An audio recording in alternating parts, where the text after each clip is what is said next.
வணக்கம் அன்பு மாணவ செல்வங்களே. கல்வி தொலைக்காட்சியின் உலகம் யாவையும் நிகழ்ச்சியில் இன்று நாம் காண்ப இருப்பது 9ஆம் வகுப்பு சமூக அறிவியல் புவியியல் பகுதியில் அலகு 7இல் கொடுக்கப்பட்டுள்ள நில வரைபட திறன்கள். கற்றல் நோக்கமாக வான்வழி புகைப்படம், செயற்கைக்கோள் தொலை நுண்ணுணர்வு, நில அளவியல் முறைகள் மற்றும் பிற தொழில்நுட்பங்கள் மூலம் வரைபட தகவல்கள் பெறப்படுவது பற்றி அறிதல், நில வரைபடத்தின் நிகழ்கால தொழில்நுட்பங்களான புவி தகவல் அமைப்பு GIS, உலகளாவிய பயண செயற்கைக்கோள் ஒழுங்குமுறை GNSS மற்றும் உலக அமைவிடத்தை கண்டறியும் தொகுதி GPS மற்றும் வலை நில வரைபடங்கள் வெப் மேப்பிங் போன்றவற்றை பற்றி இப்பாடத்தில் அறிந்து கொள்ளலாம். அறிமுக திறனாக நில வரைபட நவீன தொழில்நுட்பங்களான உலக அமைவிடத்தை கண்டறியும் தொகுதி GPS, புவி தகவல் அமைப்பு GIS, உலகளாவிய பயண செயற்கைக்கோள் ஒழுங்குமுறை GNSS மற்றும் 21ஆம் நூற்றாண்டின் வலை நில வரைபடங்கள் வெப் மேப்பிங் உள்ளிட்ட நிகழ்கால தொழில்நுட்பங்களை பற்றி இப்பாடத்தில் காண்போம். தொலை நுண்ணுணர்வு அதாவது ரிமோட் சென்சிங் நில வரைபட தரவுகளின் ஆதாரம். தொலை நுண்ணுணர்வு என்பது புவியில் உள்ள பொருட்களை நேரடியாக தொடர்பு கொள்ளாமல் உற்று நோக்கி அவற்றின் தகவல்களை சேகரிப்பதாகும். தொலை என்பது தூரத்தையும், நுண் உணர்தல் என்பது தகவல்களை சேகரிப்பதையும் குறிக்கும். தொலை நுண்ணுணர்தல் என்றால் பல்வேறு வகையான கருவிகள் மற்றும் முறைகள் மூலம் தொலைவில் இருக்கும் பொருட்களை அல்லது இடங்களை பற்றிய தகவல்களை பெறுவதாகும்.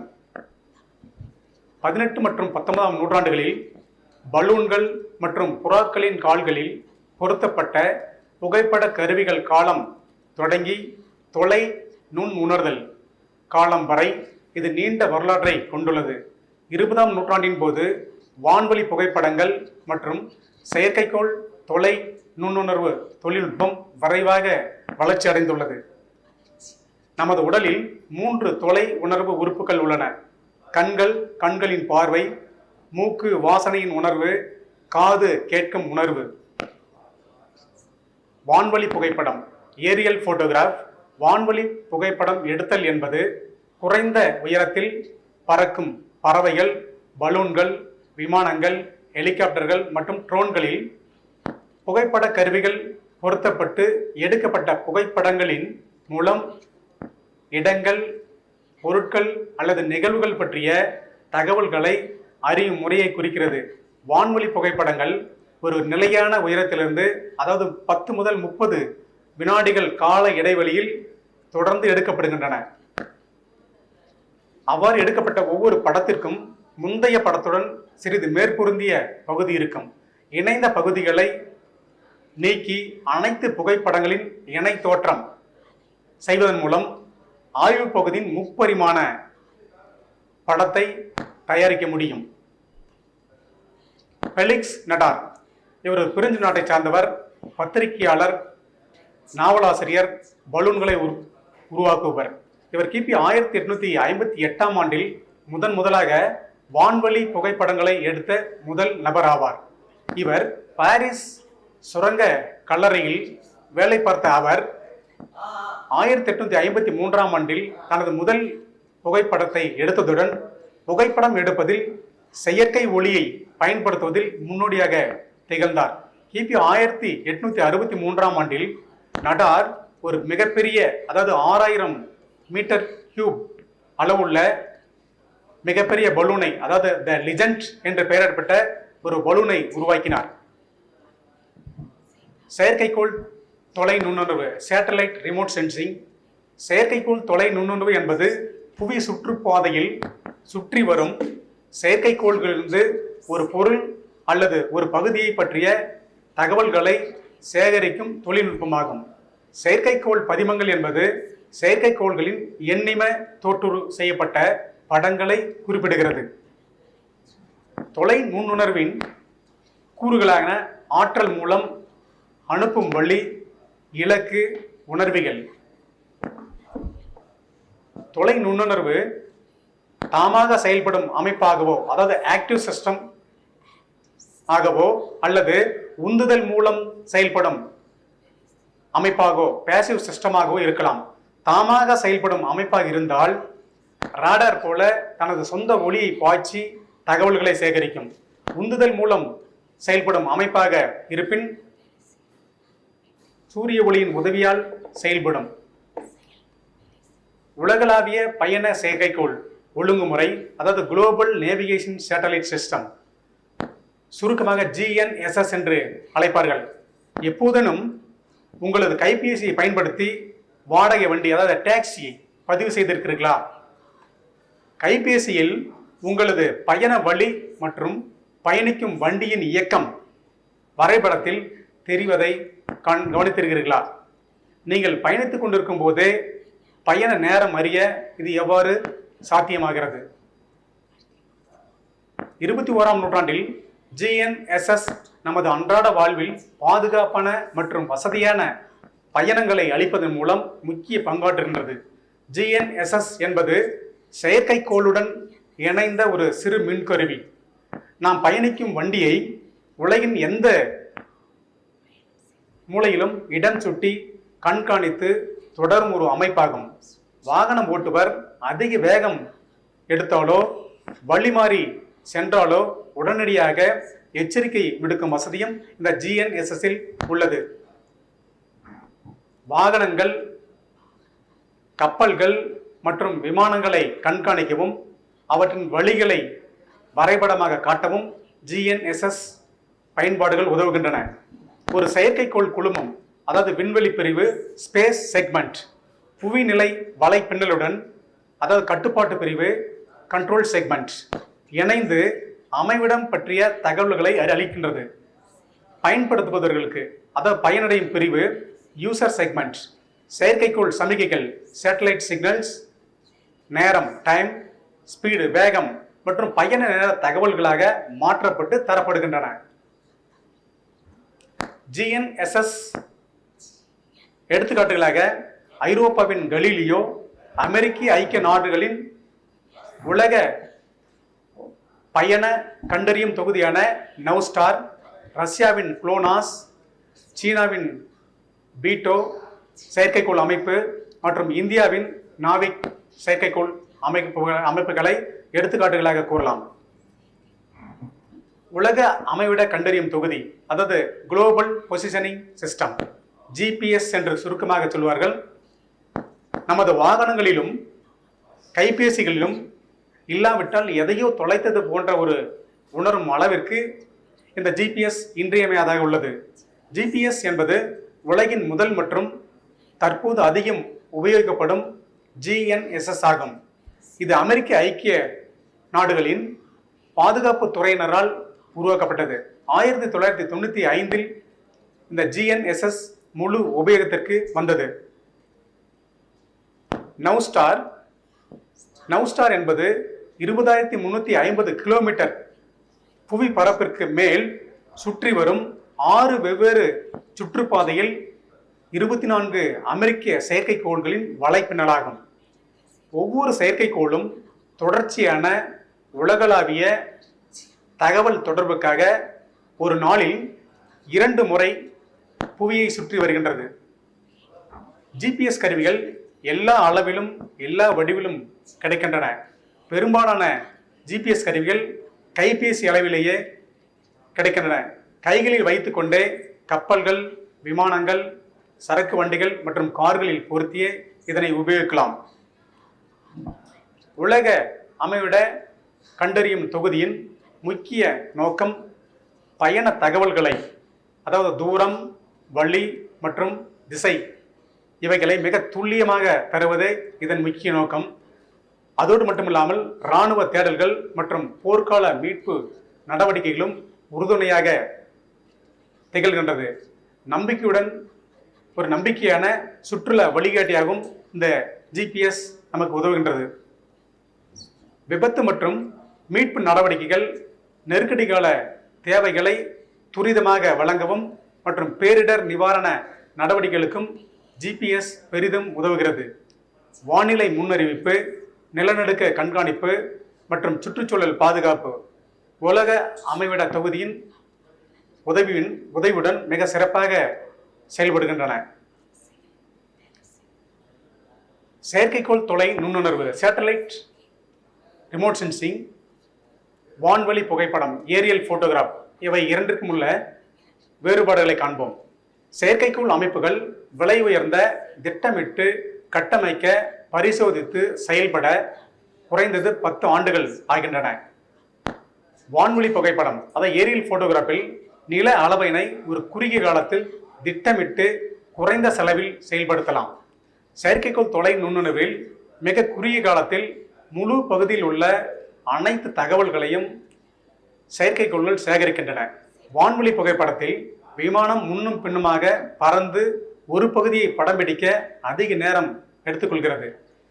செயற்கைக்கோள் தொலை நுண்ணுணர்வில் உலகளாவிய தகவல் சேகரிப்பிற்கு அனுமதி பெற தேவையில்லை.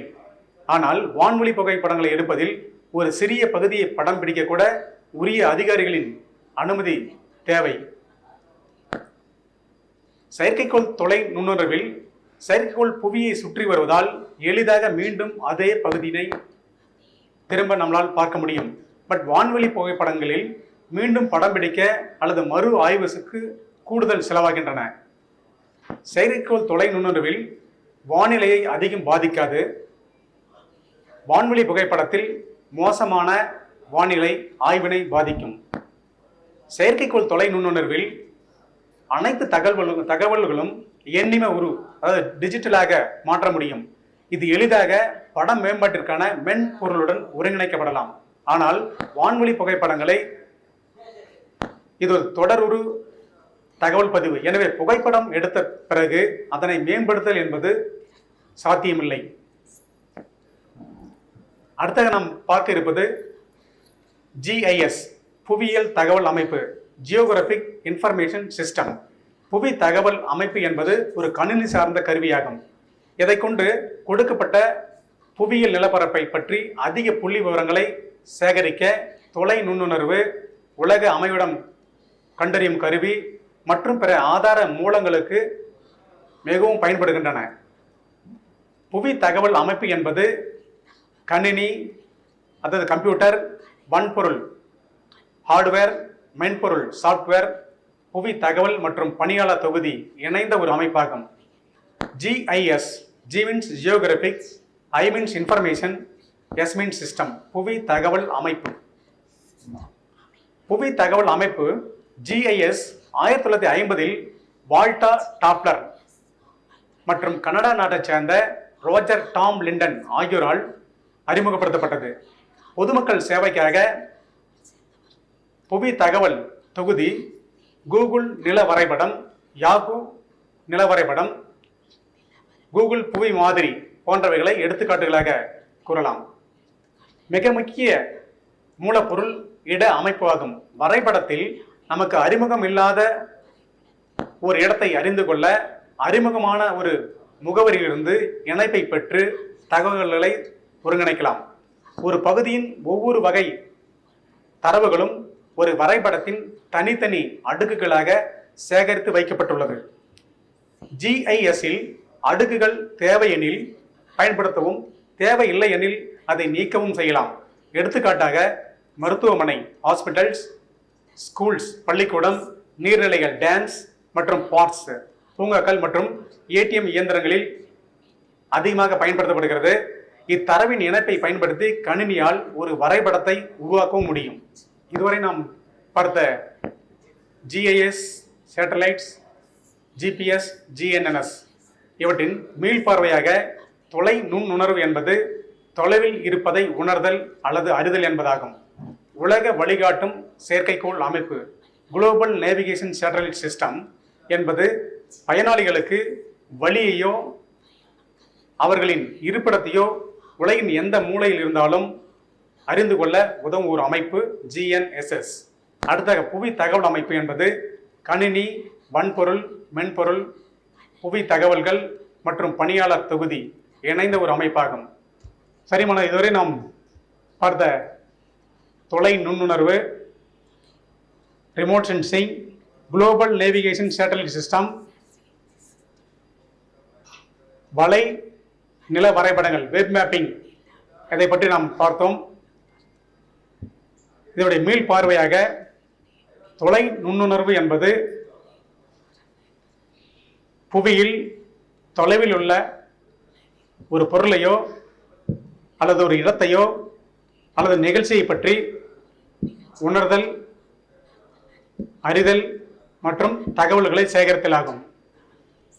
அடுத்த உலக வழிகாட்டும் செயற்கைக்கோள் அமைப்பு, குளோபல் நேவிகேஷன் சேட்டலைட் சிஸ்டம் என்று சுருக்கமாக சொல்வார்கள், என்பது பயனாளிகளுக்கு, அதாவது யூசர்ஸ் பயனாளிகளுக்கு வழியையோ அவர்களின் இருப்பிடத்தையோ உலகின் எந்த மூலையில் இருந்தாலும் அறிந்து கொள்ள உதவும் ஒரு அமைப்பு GNSS. அடுத்த புவி தகவல் அமைப்பு என்பது கணினி வன்பொருள், அதாவது கம்ப்யூட்டர் ஹார்ட்வேர், வன்பொருள் மென்பொருள் சாஃப்ட்வேர், புவி தகவல்கள் மற்றும் பணியாளர் தொகுதி இணைந்த ஒரு அமைப்பாகும். சரி மாணவர்களே, இதுவரை நாம் பார்த்த இந்த நில வரைபட திறன்களில் செயற்கைக்கோள், தொலை நுண்ணுணர்வு, GPS, GIS, GNSS இவைகளை பற்றி பார்த்தோம். நாம் பயன்படுத்துகின்ற தொலைக்காட்சி, டிவி, கைபேசி, மொபைல் போன், அதாவது கைபேசியில் இல்லாத வசதிகளே இல்லை. இந்த வசதி அனைத்தும் எதை அடிப்படையாக கொண்டு செயல்படுகின்றன என்று பார்த்தால் செயற்கைக்கோள்களின் உதவியோடு தான் செயல்படுகின்றன. செயற்கைக்கோள் தொலை நுண்ணுணர்வு என்பது புவி சுற்றுப்பாதையில் சுற்றி வரும் செயற்கைக்கோள்களிலிருந்து ஒரு பொருளையோ அல்லது ஒரு இடத்தை பற்றியோ அல்லது ஒரு நிகழ்வை பற்றியோ தகவல்களை சேகரிக்கும் ஒரு தொழில்நுட்பமாகும். செயற்கைக்கோள் பதிமங்கள் என்பது செயற்கைக்கோள்களின் எண்ணிம தோற்றுரு செய்யப்பட்ட படங்களை இது குறிப்பிடுகிறது. தொலை நுண்ணுணர்வின் கூறுகள் ஆற்றல் மூலம், அனுப்பும் வழி, இலக்கு மற்றும் உணர்விகள். தொலை நுண்ணுணர்வு என்பது 2 முறைகளில் செயல்படுகிறது. தாமாக செயல்படும் அமைப்பு, அதற்கு ஆக்டிவ் சிஸ்டம் என்று பெயர் ஆங்கிலத்தில். மற்றொன்று உந்துதல் மூலம் செயல்படும், அதாவது பேசிவ் சிஸ்டம் அமைப்பாக உள்ளது.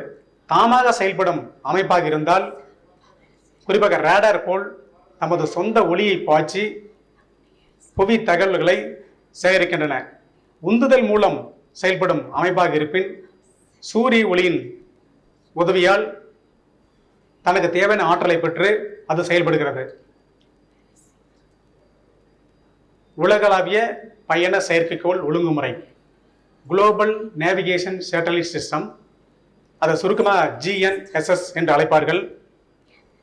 எப்போதேனும் உங்களது கைபேசியை, அதாவது மொபைல் போனை பயன்படுத்தி வாடகை வண்டியை, அதை கால் டாக்ஸியை பதிவு செய்திருக்கிறீர்களா? இருக்கீங்களா யாராவது?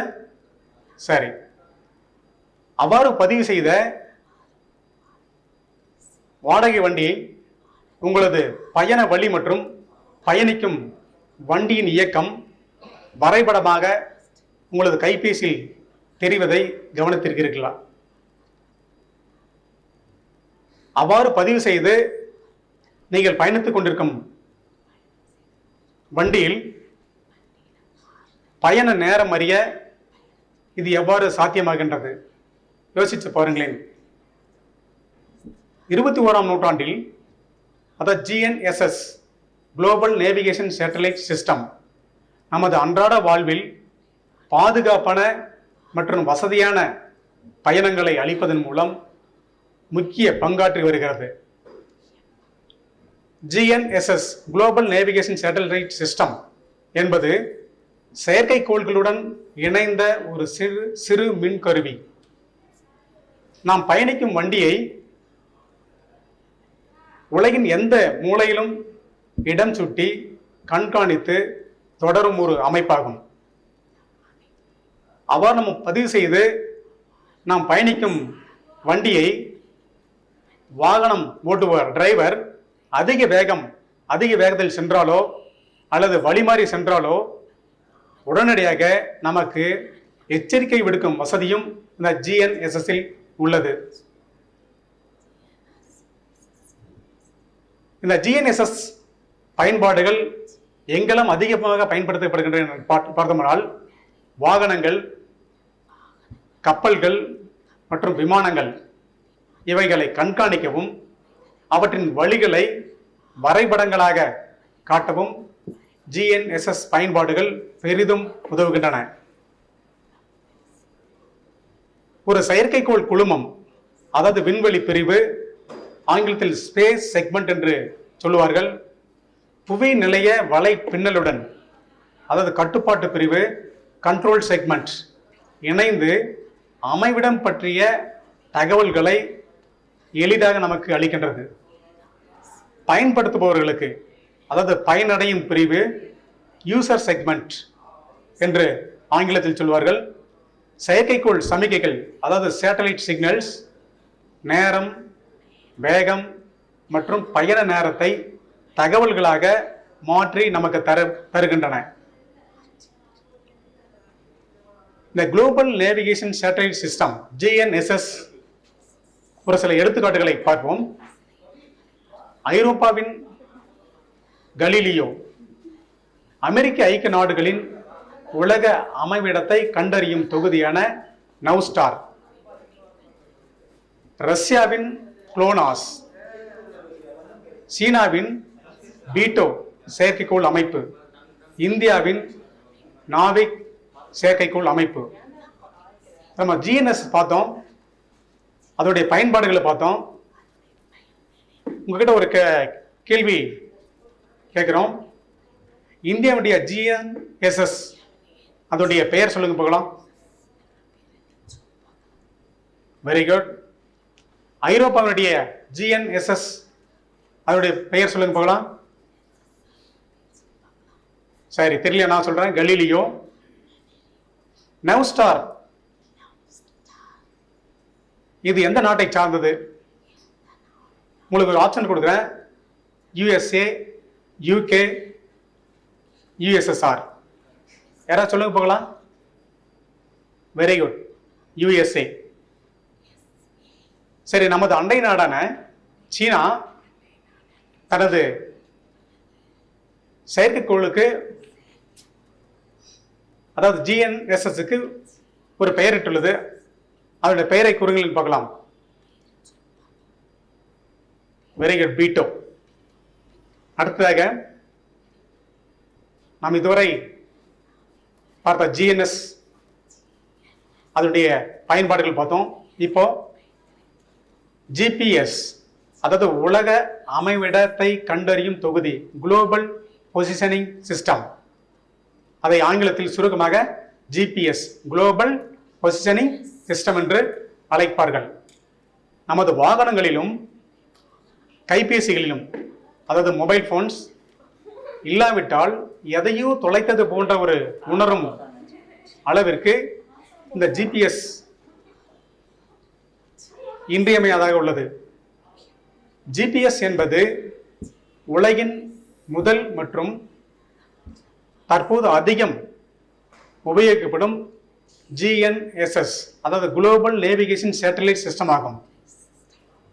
இது அமெரிக்க ஐக்கிய நாடுகளின் பாதுகாப்பு துறையினரால் உருவாக்கப்பட்டது. இந்த ஜிஎன்எஸ்எஸ் பயன்பாடுகள் பார்த்தீங்கன்னா 1995 முதல் முழு உபயோகத்திற்கு வந்துள்ளது. அடுத்து நம்ம பார்க்கிறது நவ்ஸ்டார், அமெரிக்க ஐக்கிய நாடுகளின் ஜிஎன்எஸ்எஸ் கருவியின் பெயர் நவ்ஸ்டார். இது 20,350 கிலோமீட்டர் புவி பரப்பிற்கு மேல் சுற்றி வரும் 6 வெவ்வேறு சுற்றுப்பாதையில் 24 அமெரிக்க செயற்கைக்கோள்களின் ஒரு வலைப்பின்னலாகும். சரி, இந்த ஒவ்வொரு செயற்கைக்கோளும் தொடர்ச்சியான உலகளாவிய தகவல்கள் தொடர்புக்காக ஒரு நாளில் 2 முறை புவியை சுற்றி வருகின்றது. ஜிபிஎஸ் கருவிகள் எல்லா அளவிலும் எல்லா வடிவிலும் கிடைக்கின்றன. பெரும்பாலான ஜிபிஎஸ் கருவிகள் நாம் பயன்படுத்தும் கைபேசி அளவிலேயே கிடைக்கின்றன. இந்த கருவிகளை நம் கையில் வைத்துக்கொண்டே இங்கு வேண்டுமானாலும் பயணிக்கலாம். அதிகமாக சைலர்ஸ், மாலுமிகள், அதாவது கப்பல் ஓட்டிகள், அப்புறம் விமானங்கள், சரக்கு வண்டிகள் மற்றும் கார்களில் பொருத்தி அதிகமாக உபயோகித்து வருகின்றனர். இந்த உலக அமைவிடத்தை, அதாவது ஜிபிஎஸ் உலக அமைவிடத்தை கண்டறியும் தொகுதியின் முக்கிய நோக்கம் பயண தகவல்களை, அதாவது தூரம், வழி, திசை இவைகளை மிக துல்லியமாக நமக்கு தருவதாகும். பெரும்பான்மையான ஜிபிஎஸ் பயன்பாடுகள் எங்கு அதிகமாக பயன்படுத்தப்படுகின்றன என்று பார்த்தோம்னால் இராணுவ போர் தேடல்கள் மற்றும் போர்க்கால மீட்பு நடவடிக்கைகளும் உறுதுணையாக திகழ்கின்றன. இது ஒரு நம்பிக்கையான சுற்றுலா வழிகாட்டியாகவும் உள்ளது.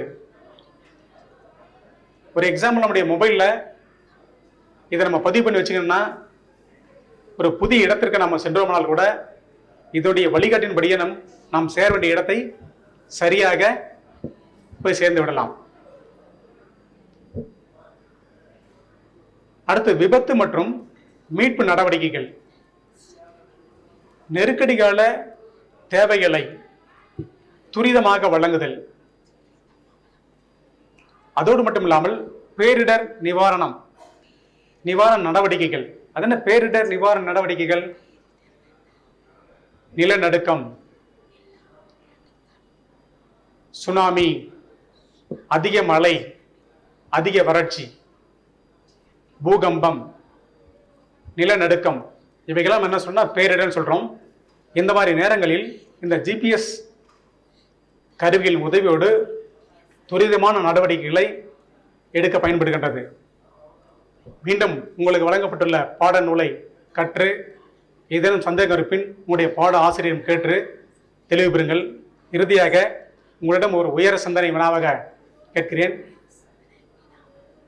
அதாவது செயற்கைக்கோள் இல்லாத ஒரு உலகை உன்னால் கற்பனை செய்து பார்க்க இயலுமா?